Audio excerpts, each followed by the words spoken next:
Welcome to another edition of Believe in Giants. Bob Papa, two-time Super Bowl champion Carl Banks. Primetime. Giants are playing in primetime against the Cincinnati Bengals Sunday Night Football. We know that the Giants have struggled in primetime. They did win against Minnesota last year in primetime, against Green Bay last year in primetime. Tommy DeVito threw for 158 yards, 3-19, Carl, since 2018. But I got a stat for Giant fans because we know about the Giants and their primetime issues. How about the Bengals on Sunday Night Football? They've lost 9 of their last 10. 9 of their last 10 when Tirico and Collinsworth and Melissa Stark show up. So let's see if the Giants can keep that bad way going for the Bengals on primetime. Yeah. 10 of 11. Yeah, that's right. 10 of 11. Yeah. Hey, look, this is an interesting matchup because we know how dynamic Cincinnati can be offensively. Joe Burrow leads the NFL with 12 touchdown passes, has the best quarterback rating in the league, and is second in the NFL in completion percentage. And they got good wide receivers. Higgins and Chase are difference makers. But guess what, Carl? The Giants dealt with that last week. Yeah, they dealt with the quarterback that had at the time the number 2 completion percentage, and they had Metcalf, Lockett, and Njigba. So I don't think they're scared by any stretch of the imagination. I don't think they're afraid, Bob, but I will tell you, these guys are different. You know, Metcalf is different, Lockett is different, but Joe Cool is a different breed, man. His teams are never out of the game as long as he's playing quarterback and on his feet. You know, the LSU receivers that, you know, get injected with their tiger blood or whatever they have, Jamar Chase is just, he's hard to deal with. And so, you know, you see him game after game willing himself open or willing himself into the end zone, breaking tackles, and just, you know, he's like Luke Cage or something, man. He just doesn't go down. So, you know, this is going to take a high level of focus. I believe that Shane Bowen will have a really good game plan for them. And it just, again, the best players have to be the best players. The role players have to be attention to detail. And, you know, again, I can't say enough good stuff about Cordell Flott, man. I mean, he's rising to every challenge. This week is going to be a little different. Deonte Banks played his butt off in Seattle. This is a different challenge for him, different types of receivers. So we'll see, you know, what Shane Bowen comes up with. But I tell you, the one thing that will help neutralize a great passing game is a great pass rush. And if the Giants can get after Burrow, you're going to limit, you know, his time to throw the deep ball. But, you know, if he's dumping it off short, you got to be able to make tackles. That's the key. Giants are down Kayvon Thibodeaux, who was just one of their best players, who was playing his best football. Now it's Ojulari and company. They just got to step up. I think, again, these guys have really, I don't want to say turned the corner, but they've really stepped into what Shane Bowen is doing. And they are really rallying around each other. So this is a different challenge. Each week is a different challenge. That's life in the NFL. How do they come out on top? One of the things I like about this year, Carl, and maybe it doesn't show up heavily in the stat sheet, but Azeez Ojulari has gotten some significant burn. Yeah. And he has played fairly well. So obviously you want Thibodeaux in there and you want Ojulari in as part of that rotation because they would sub out Burns, Ojulari comes in. They sub out Kayvon, Ojulari comes in. So he's going to have a bigger role. But I've been impressed with the young man has put on film so far this year. Yeah, he's been great. I mean, again, it was never, ever, in my opinion, a matter of ability. It was about health. You know, if he's on the field, he makes contributions. That is indisputable. So I expect him to make contributions. He's going to be on the field. Um, Offensively, it's going to be fun to watch, because just like Cincinnati will present its challenges to a Giants defense, this Giant offense now presents challenges to opposing teams' defenses. And I believe Cincinnati's down one of their starting corners. Yeah, Dax Hill, who was really Yeah, emerging. yeah.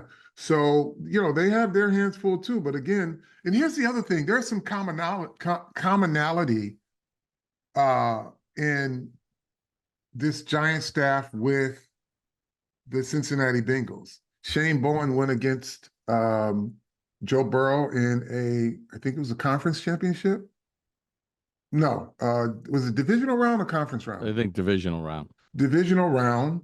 They had him on the ropes. They had Joe Burrow on the ropes, and he wiggled off the hook.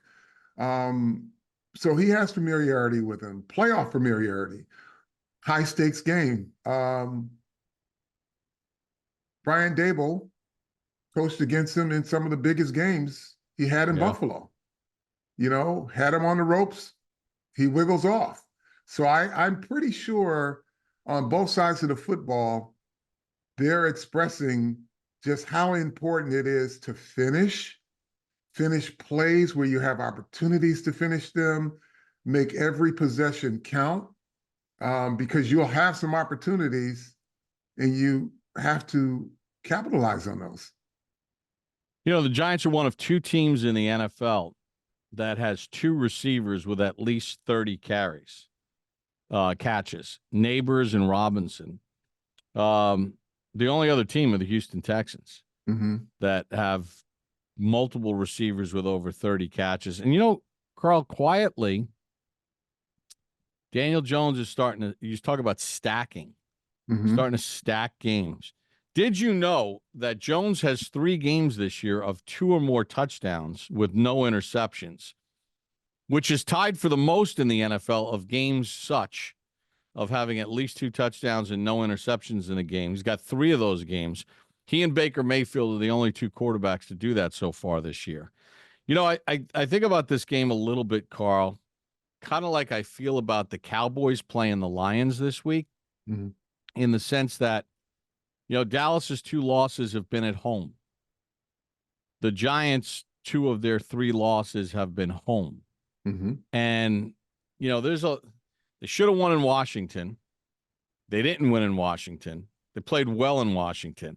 They've got to kind of get off to a nice start here, and let's get this crowd sort of behind them. You're putting some good stuff out there with the win in Seattle, the way you played in Cleveland against the Browns, even the way you played in Washington.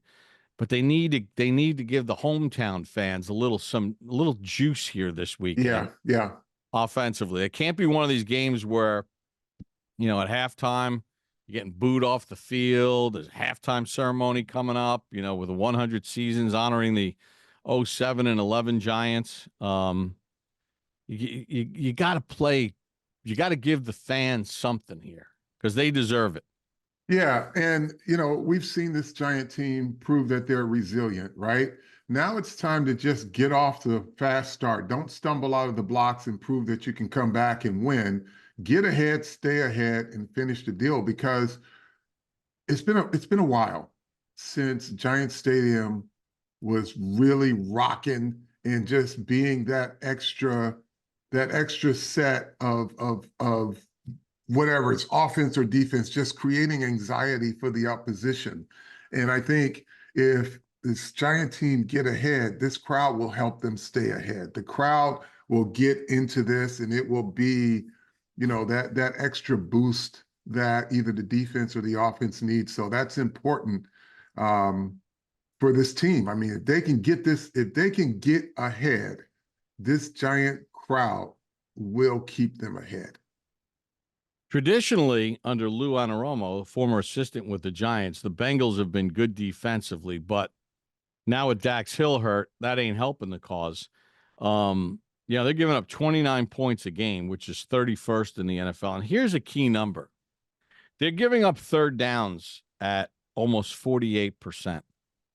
And one of the things that I loved about the Giants win, I keep these little charts, right? I keep all these fun stats. So I keep track of third downs. 3rd and 1, 2 to 4, 5 to 8, 9+.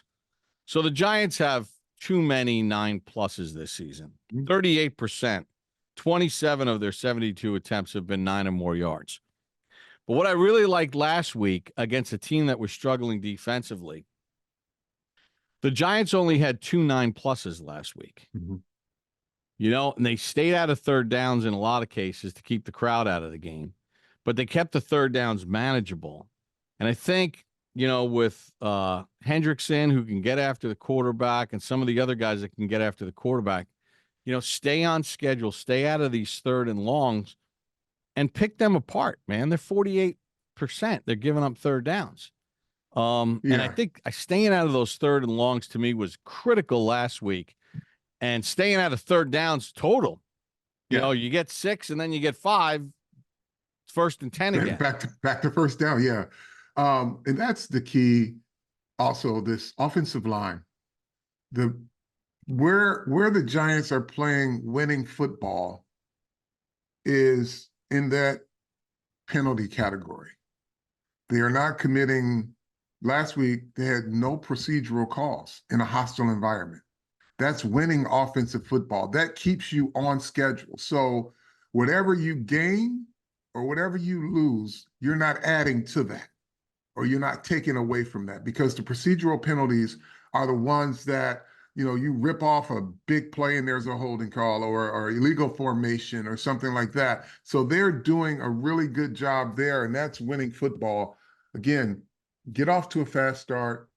I think the Cincinnati Bengals are now looking at a Giants running game, not just with Tracy, but with Singletary as well, that they're going to have to contend with. And, this inside zone play that the Giants are running, and they get those doubles on those inside guys, and it's, they are creating a lot of space for the runners to run. So I know, because, again, this is not a critique of our fan base, but they can be prisoners of the moment.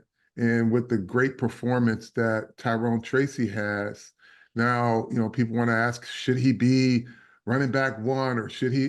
They're going to play the guys the way they are going to play them. What you saw is a guy who can really bust the game open.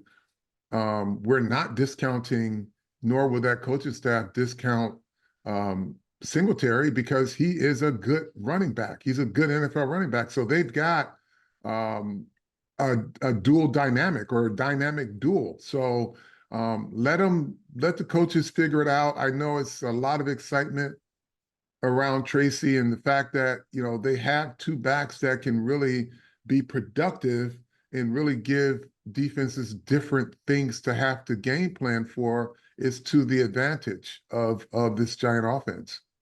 Yeah, I mean, and Gray was effective out of the backfield against Seattle, especially in the first half. Look, they're going to use multiples. That's the way. That's why they decided. That's Daboll's thing. Yeah, that's why they decided to not invest $13.5 million a year for the next 3 years in keeping Saquon. They want to use 3 guys. They want to use 3 guys at cost effectiveness. And look, tell me, I mean, we'll never know. This is all hypothetical. And George Young would always say, I don't deal in hypotheticals. But listen, if Devin Singletary was healthy last week, don't you think on 3rd and goal inside the 1 and 4th and goal from just outside the goal line, the probabilities of the Giants scoring there go up? Yeah, absolutely. Right.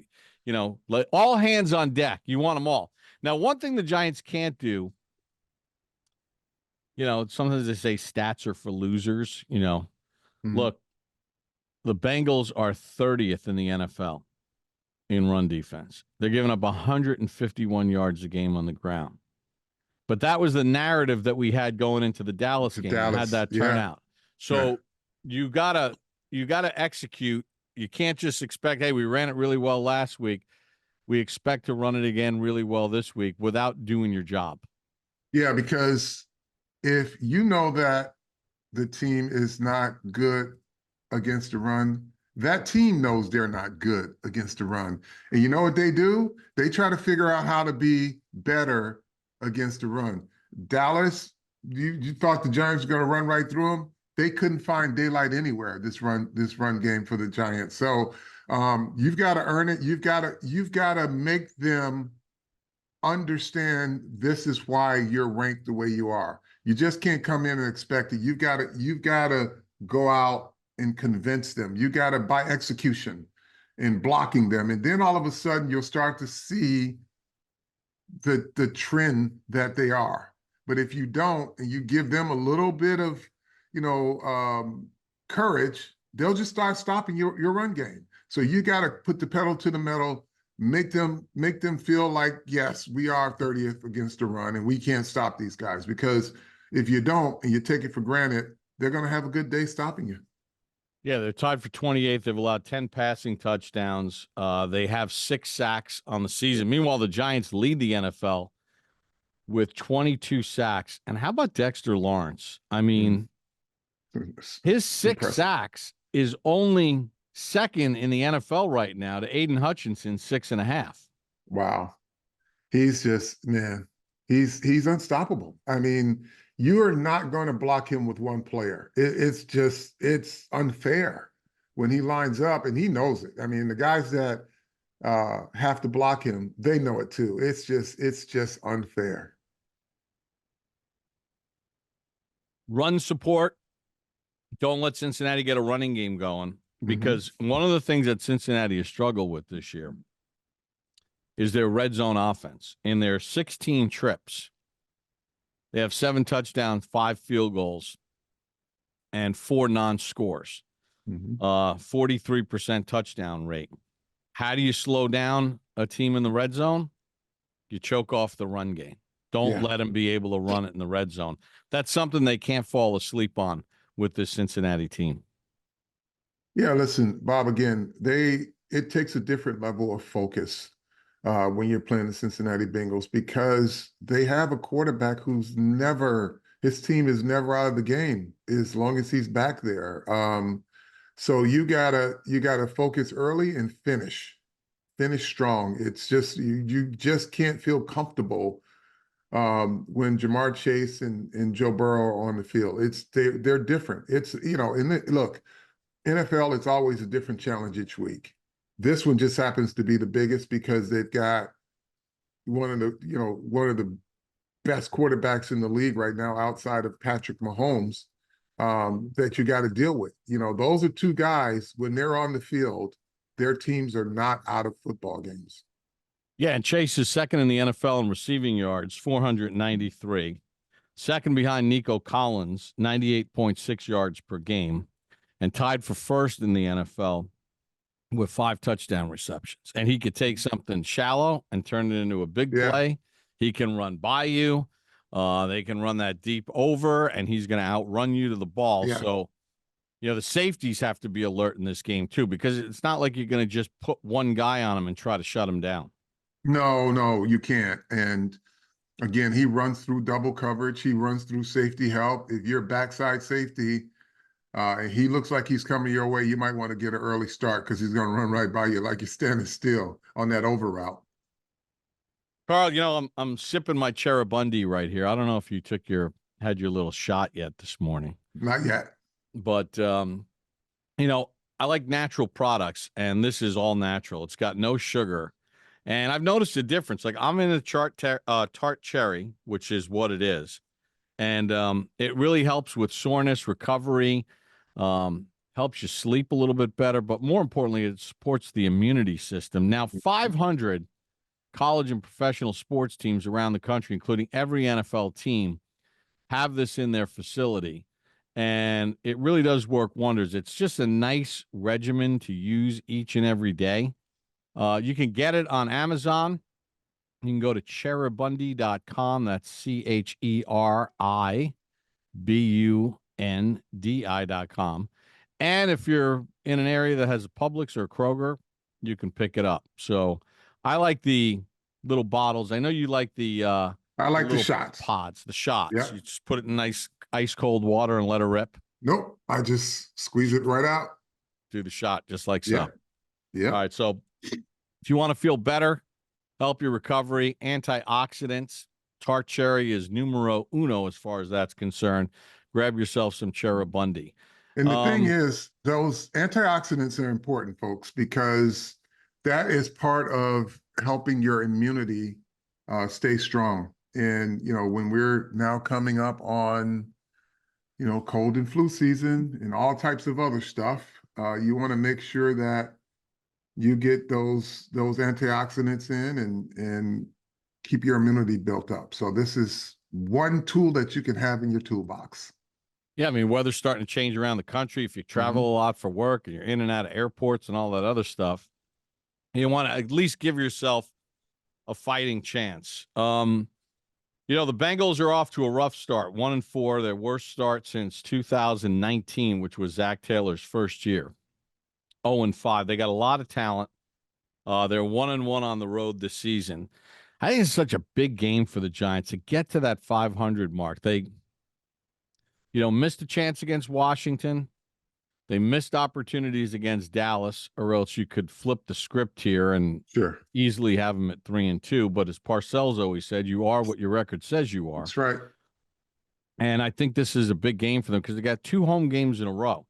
You got the Bengals on Sunday night, and then you have Philadelphia, which is a big division game coming in, and you're already 0-2 in the division. But I feel like this game is a little bit of a tipping point as far as what the potential trajectory of this season can go. I know it's early in the year, but, it's still, this is a common game. Everybody in the NFC East plays the AFC North. So when you start getting into division tiebreakers between 2 teams, common games count. This is important. And I just feel really strongly that the Giants have to step up big here. And more importantly, to give the fans, as we touched upon earlier, give the Giants fans something to be excited about, right? Give them some buzz, because the home games have been basically buzz kills so far this year. Yeah, again, if they can, we've learned about the resiliency of a Giants team. They can come from behind, right? I want to see them play from ahead and let this crowd do the work for them when Cincinnati's on the field, because I think this crowd has been waiting for that moment. They want to be able to really participate in this game in a very positive way. So that is the part that I'm looking forward to. Listen, I think we understand what this team is, what they can be. Again, there are no moral victories in loss, right? So you've seen the components and the elements that if it comes together, they win. But if they don't, it's just a good performance that resulted in a loss because of the things you didn't do to win the game. So this is that week where you can stack good performances en route to a victory. So you've stacked some performances in a lot of areas, but you lost. Last week, you did all those things, they came together, and you won. They have to continue. That's where they start to stack. And, that's going to start as the level of competition goes up, which Cincinnati is a little better team than I think than Cincinnati in certain ways. You got to catch those passes, right? You got to catch those interceptions. Keep creating turnovers. Those are the things. You got to make tackles. Those are the things that you get those things going early. This crowd will bring you home, and that's what you want. Last time the Giants played the Bengals, 2020 in Cincinnati. Giants won 19-17. Jones threw for 213, got hurt. Colt McCoy came off the bench for 31 yards. Wayne Gallman had 94 yards rushing. Burrow was hurt. He's never played against the Giants. Brandon Allen was the quarterback. And the last time the Giants played the Bengals at home, 2016 on Monday Night Football, it was a 21-20 win. Eli threw for 240, 3 touchdowns. Odell had 10 catches for 97 and a touchdown. So that's a little look at the history. We got a really cool thing for halftime, Carl. Listen, this has been the 100-year celebration. Yeah. We did the thing at Madison Square Garden. We had the countdown all summer long. We had the Fan Fest with the top 100, 100 seasons. And then on opening day, we introduced all 100, including family members of the deceased. So we're doing a little something different at halftime. We all know about the great plays from 07 and 11. Mm-hmm. But, in order to get to those greatest memorable moments, there are other great plays that have had to happen along the way. So we're going to do a little thing here with some surprise guests in conjunction with Eli Manning and Justin Tuck. Nice. That I think we're gonna honor some guys that maybe didn't make the top 100, but were vital key components. Sure. In the run to win Super Bowls 42 and 46. So that'll be a lot of fun. I think the fans are going to get a kick out of it. And Carl, anything else that you want to get off your chest here? Nope. Just want to let these fans feel like they can contribute to a victory, and that starts when the Giants get off to a good start, and let this crowd help you out. That's right, because there's a lot of Giants fans that are Mets fans, and there are a lot of Giants fans that are Yankees fans, and they're watching their baseball brethren get all fired up. I mean, the scene at Citi Field has been out of control. Yeah. Feels like the Yankees play better baseball on the road than they do at home. They play really tight at home. But, I think the Giant fan wants to bring that baseball energy with their two favorite teams and bring it to MetLife Stadium for a Giants game. And Sunday night is like the perfect opportunity in prime time. Absolutely. Absolutely. All right, let's wrap it up. Carl, how do we like to wrap it up? Tell a friend to tell a friend. Believe in Giants.